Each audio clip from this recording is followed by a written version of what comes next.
This is Soggy Nachos Podcast. Me, I'm Janelle. That's Frank. Today, we got to introduce. First of all, Charlie, he's wearing a champion shirt. Never mind. Let me just shut up. Let me. See, Let me. y'all slicing it. Y'all slicing. I wear He this wears hoodie that all all the the time. time. He wears that all the time. He actually I does wear know. that all I know he does, but he just happened to put it on today too, huh? That's what Yeah. you believe. I That's what mean, you if the believe. ship fits, Listen, you know what I'm listen, saying? listen. Are y'all listening? Okay. Mhm. Got the most content on the continent, and constant compliments give me confidence. I'm cross between common sense and incompetence. I'm cognizant that conflict's a consequence. I'm gonna stop. Charlie did not run out of fuel. The death of Ringless Charlie, I gotta respect it. What do you have to say for yourself, man? You won the League of Champions 16-team fantasy league since 2008. You were ringless up until this point. Eminem drops an album earlier this year called The Death of Slim Shady. You follow up with The Death of Ringless Charlie the same year, putting yourself out there to get spanked if anything went wrong. What do you have to say for yourself? It wasn't gonna go wrong. It was fine. I was I like look, that. man. It was Like it. manifest destiny. I was ready for this I in the like it. preseason. Um, but no, man, it was a good season. I got lucky with a lot of stuff. Made It some. finally broke. It had to break your way eventually. Like I've always said this. Like one of these days, I was hoping it never would, but I was like, So, it'll break your way. you know what's interesting about this, man? It was interesting is there were times that looked ugly for him for a second. Like for example, the small stuff like not look ugly, but I'm saying we were talking about the angles. Like if he never traded Barkley and got Joe Burrow instead of Brock Purdy, he might have been in a much different position. Let's take this back That's another why I step. made the trade. Charlie and I had a conversation where we were talking about how like when he was trying to get one of his handcuffs off me, and he was like the one he would have, what do you call it, didn't get, he was going to trade away. So had I given him what do you call it, Jordan Mason, his season might look a little different because he'd have kept Christian McCaffrey. He would have worked a little different. Yeah, Look, you Yeah, know. a lot of little stuff like that. It's a lot of little things that happen, but at the end of the day, I had to do whatever it took. You had to So make bold moves. Most people wouldn't have traded Saquon Barkley or That's true. Amon what I'm Ross gonna St. do is Brown. this. This is what I'm gonna do. Hold on, no. Hold on. See, Not guys on this panel though. I know they got I just guys that wanted to show understand how that work. because Charlie don't know what this looked like on the computer, so I had to show. I don't. Hey, I you know don't. who else? You know who else doesn't know what that look like? Is the Mexican. Bone don't even know what his championship looked like. That's how. Oh, yeah, how we got to do a whole bunch of extra stuff. Shout out to Bone, man. Bone full hard this year. Don't do my man like that. Let me see something. So the standings here, I'm not gonna read them, but I'm gonna let y'all see them, man. But Charlie is at the top. You know what I'm saying? It is what it is. Now that we've gotten past that, let's get to these power rankings. So I know people don't like it. And let me say this for the record. Okay. I don't want to be first place. I really don't. No. You supposed to lean into the bully aspect. You supposed to like let them know. Listen, us. I don't operate well from a position of power. We all know that. I have to have some type of chip on my shoulder, some type of doubt. So this doesn't make me feel great. However, nobody came through and took it. Frank almost did. Frank, for real, us three winning the last three championships, y'all should feel bad because we don't even like each other when it comes to fantasy. It's not like we work together or help each other in any capacity. Matter of fact, if any of us start saying too much, one of the other ones will be like, dog, don't say nothing. Don't let them hear you say that. So what I'm saying is, this has nothing to do with favoritism. The reality is, I had the two most recent championships. If Frank doesn't fall asleep last year, he might be first. But that's neither here nor there. Big Marcus, although they were before the PPR era, Big Marcus does have three championships, and he got those three in 4 years, as Charlie pointed out. So he had one back to back. Okay, then Charlie has always been a good player in this league. He's always been one of the top teams. He just never got it done until this year. And the power rankings of all your history, but the last 3 years mean the most. That's just the bottom line. Charlie has the only undefeated regular season too. I don't know if you probably forgot that. Right, stuff like that. Anton took care of that for you. That's what got him at 14. But yeah, why you think Anton got buried down there? I don't forget. I got a lot of say on this him to be list. under She. You requested a lot of under say on She, this right? list. now listen, I'm gonna keep it real. Look, and then so then Bone is at 5th, which I respect. It's just championship early old. But realistically, right? I could argue Sweets being over Chew. It's just like Sweets' playoff record is just not good.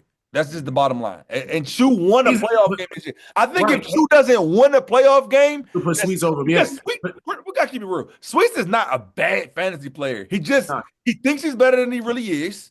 And keeping it real, he don't want to hear this, but Sweets, I mean, we're gonna talk about She's League, but realistically, in all aspects across the board, he just has a feel of he doesn't do things straight up. It always feels like he's trying to be shiesty versus just. And I'm not saying this is off court talk, and this is just. I'm only saying this because Sweets does have an argument to be 6. Honestly, he really does. He does. I mean, the thing is, Sweets, like he's made the playoffs more in the last 3 years than he did in the previous 8. But the new blood came in. He said, "I got to do something about it." See, so I think we want to prioritize that top 4 because that's why Mr. Carl was all the way up at 9. I know that sounds crazy, but Mr. Carl was real low at first. But winning a playoff game is huge. It's just huge. So then we got Mook. I mean, Mook, you deserve to be where you are at 8. At 8, right in the middle, because the reality is we do respect 3 for 3 playoff berths, but as we discussed offline, you've never been a real threat, like a real like. Has he won a playoff game at all? He may have. I don't remember. I actually don't remember if he had. I would have to look. But either way, though, the problem with Mook is it's like. We do equate in the moves that you make, the trades that you make, the pickups you make. It's a lot of different things. Mook is not anything wrong with him. It's just like he doesn't feel like a threat. It's like even pre-draft, it's like Mook gonna come in here, draft okay. He gonna be a decent team, and then we're all gonna go home. Everybody's gonna go home. But shout out to my man Mook. Mr. Carl is an up and down player who had a good year this year. Bottom line, he had a good year. He finished regular season first place. His rookie season, and then he got some slides, but he won a playoff game this year. We won a so then that scared me. That's why I had to do what I had to do. Okay, all right. So Kelly, if you watch this, but Kelly doesn't bother his time when watching us losers. But Kelly, Charlie, I'm blaming Charlie. Made us put you under your dad. He made us. Yeah. I didn't do it. I didn't do it. It was the 11 straight losses that did it. Yeah. The 11 straight was crazy, and I didn't do that. And I want to be clear: we all 3 of us acknowledge Kelly is actually a really good GM. His results have just been a little nasty lately. I don't care went to the playoffs. He just lost his playoff game. He was last place. Last place in 10th is not too bad. So now we get to the fun part, Rick. Rick. Hey, Rick. Rick, I wanted Rick at 15. Yeah, Charlie, I was about to say you requested him to be off the list entirely. You regret not to have a power rank. Yeah, we was going to power rank 15 managers. I vote for Rick because Rick, he actually won a playoff game last year. That's the thing that you don't realize about Rick. Rick is the thing about Rick. I'm keeping it real. Rick's GM skills are a little bit questionable. What do you mean a little bit questionable? What do you mean a little bit questionable? What's the question? What are you talking about? I don't think they happen. I don't think the GM skills happen at all. Rick relies on his draft. Exactly. That's what you can tell how Rick's season gonna go on draft day. Yeah, that's fair. On draft day, if he hits on his running back, the year he won, he had Derrick Henry and CMC, and it rode that all the way out. You know what I'm saying? So like if his season starts good, it's gonna go good. If it starts bad, it's gonna go to the bottom of the. So we knew that he wasn't gonna do anything when he took CJ Stroud the second. Cool. That was crazy. So y'all saying Rick not gonna be the guy? He's not gonna be Jack Dawson or Leonardo DiCaprio on the Titanic. He's gonna be playing the violin and just let the sink. Yeah, 100. He might be the captain. Yeah, he could be the captain. He's standing his. And by the way, and Charlie can tell you, we don't subscribe to this. Oh, I lost my. How many years have we been like in the run when you lose your first round draft? I'm not gonna lie. Listen, I remember it because I everybody check their phone when they wake up in the morning. So Charlie usually up before me. One random day, he texted me. He just said, "Hey Neil, I'm very sick of the narrative that Rick got swindled. Like I'm tired of you." I ain't gonna lie. CMC was hurt before the draft. We didn't know how hurt. He was hurt before the draft. once he got hurt, people offered him trades. It wasn't just me. A lot of people. Look, There was man. ways to get out of this. He just was like, we just So going. listen. The DNA I've injected into the Soggy Nachos team is we Joan for growth. Okay, this is all for growth. You know what I'm saying? Which brings me to my next guy, Sheed. I'm gonna keep it real, Sheed. I'm gonna keep it real. This is real. I think Sheed is actually pretty good. His results in this league have not shown such. But Sheed is not a bad fantasy player. He's You know, not. If it was just about the fantasy manager like attributes and yeah, skills, Sheed is pretty he good. would be higher on this list. No, I agree. But you in the league 3 years, bottom 12, 2 of the 3 years. It's kind of hard to do. Look, and like I say, I'm keeping it real. I think she is like he's good. Even with the trades he made was good. Some of them, but I just feel like at some point he just went a little far. But she is a good fantasy player. He watches football. He understands stuff. I think that the one gap I would say he has is he a little too like. It seemed like he might.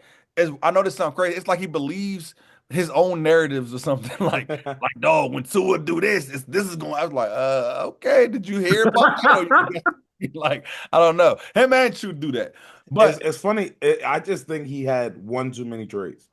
Like he was there. He could have made a run and all that stuff. It was just one too many moves. If he makes one less trade, our whole narrative, his whole ranking, all of that's different this year. okay. Now, Anton. Okay. Anton's a bum. We don't even need to talk about Anton because he's such a bum. I just hold on. Yeah. All right. So my opinion on Anton is a fantasy GM. He got a ring, right? Which is kind of the dust buster. We're gonna start calling that the dust buster ear. He got a ring in the dust buster ear. He got a ring. But Anton, I'm not gonna lie. I'm gonna take this opportunity to talk trash because I need to. Anton I love the fantasy footballers doing this to Anton because Anton, in every aspect of his life, he has like this very particular brand of arrogance. It's like it's a little more like most men, especially men who bought something are fairly arrogant, right? But Anton's is like rooted in like he really does not care if people disagree with him. He thinks that he's right. It don't matter what it is. I ain't saying he never can't be spoken to, but with his particular subjects, he thinks nobody knows better than him. And I love that fantasy football is showing him that because now this year he was a little different, but historically he was using that Anton nonchalant. I'm gonna just come in. I know how to draft. He don't know how to move. That being said, with his actual GM skills this year, I feel like he did a little more, but I love how he did a little more and still finished what? Exactly. Okay. It's going to take a little time to find your groove. You got to sustain things. You just can't be good at things because you woke up in the morning. And that's what Anton thinks because he is good at stuff like naturally, normally, but this ain't one of those things. You know what I'm saying? It's not one. Well, I'm glad that he's gotten to that point because everybody, people like that, because I'm like that in a way. You got to get to that point where you realize you can't just like phone it in. You know what I'm saying? But see, I'm gonna take them to your arrogance and Anton's arrogance. You're arrogant, but you listen to people that you feel like a good source material. He doesn't. He thinks that he's right about, and he doesn't. He might not even agree with what I'm saying fully because I'm looking at it from a different perspective. It's only my perspective. I might not be right, but the point is, it's like a weird type of like because you can see it when you talk to him. It's like it's not that he's carrying you. It's like, hey, I'm listening. Okay. And he's not listening. And then later on, he's going to show you that he wasn't listening. So I'm happy that fantasy football is doing this for him. It's fun for me. As his older cousin, that's all it is for me here. It's very fun for me to watch. That's all I'm saying. So shout out to my 14. So Charles, do you think you when we talking about, I'm not going to name everybody's name. We already talked about Rick, but that's cool. But when we talked about, you said who got good GM skills and bad GM skills in our league, but you said Anton is like in the middle for you, right? Yeah, I think Anton doesn't have bad GM skills. He just has bad results, honestly. Really bad recently, too. Yeah. Really bad recently. So he said he coming back next year, so we'll see. I like the spirit of the whole league, but let's go to the last two. Now, the last two are controversial. Yeah, because me and Charlie was fighting about this one because I really think Barnes should be above OB. Barnes is actually, as a skill-wise, he's good. He's above some people, but we got to haze him a little bit as a rookie. It didn't make the playoffs. You don't have any resume in this league. But we can see the skills. and potential Yeah. stars. It's just his resume It's is just bad. he hasn't done anything to merit putting him over anybody. Well, Like I like yet. no, that's not true. Yet. That's not true. He existed, which makes him eligible to be over OB. Okay, so that's my man. I love OB, but OB, I think he made the playoffs is like 1 year, and we Did ain't. he? I think he did. He made it. Man. Maybe his first year. Maybe I'm not sure. I know he made one. I just don't remember what year it was. He made Yeah. it. But It's OB, I love OB as part of the league. I'm not here to kick nobody out of the league like that's in it now because I see everybody takes it seriously. That being said, though, I I got just to. wish I just wish OB wouldn't have disappointed me this year. Like he drafted well. I thought it was like a new OB, and Hey, hold on. and, I'm gonna say this. OB got the worst GM skills in our league. I'm gonna just say it. yeah, that I'm gonna easily. just come out and say it Mm. because OB, he won't. Him and Rick.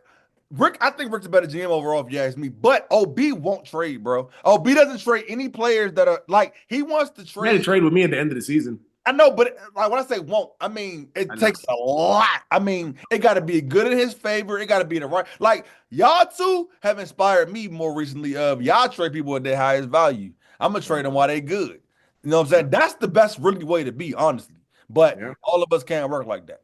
But Nope. that's neither here nor there, man. But listen, these are your power rankings, guys. If you're mad about it, make your own power rankings and explain to us how you came up with them. Otherwise, we just gotta disrespect Charlie because he think he good and he's ugly. So, Congratulations, you gonna champ. disrespect the champion? Yeah, oh, that hurt to hear. it happens a lot here. That hurt to hear. But that being said, salute, brother. Salute. I gotta respect it, man. You pull some magic like catch the kidnapping, never did happen, like Sherry Papini. Okay, that's you. Listen, I, listen, man. We got Charlie Plus subscriptions. You know, if you wanna sit with me at the draft, you might end up 1, 2, or 3. Or Well, Little Wayne time, whichever one. what are those going for right You know. You that's might crazy. end up 1, 2, or 3. If you do a podcast with me, you might end up 1, 2, or 3 in the power rankings. Ooh. I mean, it's Charlie Plus. Ooh. This one's free. Oh. That is fine, but we'll see. We'll see what the rates look like. This is Woo. painstaking. Charlie was talking painful his to shit hear. now. That was Yeah, painful. that was On wild. that He's note, talking shit. great season. We will see y'all again in September, August, something like that. I don't know. Who knows? But We'll be wrapping up. We'll be going into my third championship year campaign. Don't worry about that, you guys. You know what I'm is saying? Sweet's playing against you with Alvin Kamara in that one, or Frankie, you playing against a quarterback at all in championship? Yeah, I bet the other team. I bet on the other team. I swear. I'm done, man. Soggy Nachos podcast. Thanks for listening. Like, comment, share, subscribe, all that fun stuff. Peace.